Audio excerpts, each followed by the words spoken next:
Hi friends, இன்றைக்கி எபிசோடில் காவேரி என்ன அக் பண்ணிக்கிறீங்களான்னு கேட்குறா. இது என்ன கேள்வி? அக் பண்ண இதுக்கு தானே இருக்கிறேன்னு சொல்லிட்டு அவ்வளோ அழகாக அக் பண்ணுறாரு, அக் பண்ணிக்கின்னு இருக்கிறாரு. இப்போ மட்டும் இல்லை, ஆயுஸ் முழுக்கும் இப்படியே இருக்க சொன்னால் கூட இருப்பேன். அவ்வளோ ஒரு சந்தோஷம் விஜய் முகத்தில். பாவம் விஜய் ரொம்ப கஷ்டப்படுறாரு. எல்லா விஷயத்தையும் சொல்கிறாரு. நம்மளுக்கு மேரேஜ் ஆன விஷயத்தை வெண்ணிலாவில் சொல்லிட்டா, அதுக்கப்புறம் டேப்லெட் சாப்பிட்றதெல்லாம் சொல்கிறாரு.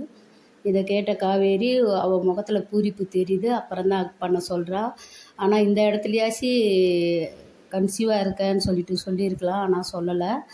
நம்ம விஜய் தான் பாவம். அடுத்ததாக வெண்ணிலா மாமாவை கண்டுபிடிக்க போகிறேன் சொல்லுன்ற வேலைக்கு மாமி வந்து கெடுத்துடுறாங்க. மாமி ஏன் தான் இப்படி இருக்கிறீங்க?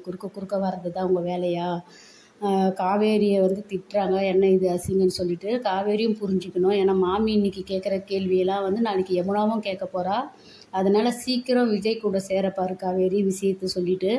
இங்கே கங்காவும் வந்து கன்சீவாக இருக்கா. எல்லோரும் சந்தோஷப்படுறாங்க. குமரன் ஹாஸ்பிட்டலுக்கு கூட்டிகிட்டு போகிறாரு.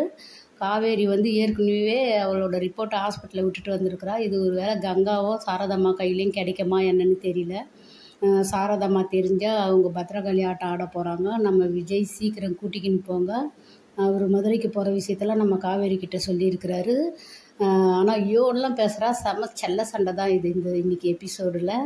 நீங்கள் போயிட்டு வாங்க, நான் சொல்கிறேன். இவோ தெளிவாக தான் இருக்கிறா. நான் தான் சரி, 2 நாளில் நான் போயிட்டு வந்து வெண்ணிலா ஒப்படைச்சிட்டு உன்னை இட்டுன்னு போகிறேன்னு சொல்கிறாரு. சீக்கிரம் அதை செய்யுங்க. Bye bye. இன்றைக்கி எபிசோடில் ஒரு ஹைலைட்டு, விஜய்க்கு காவேரி கிட்டே பேச வரும்போது கங்காவும் நர்மதாவும் உள்ளே போயிடுறாங்க. அம்மா இருக்கிறாங்க பார்த்துடின்னு சொல்லிட்டு.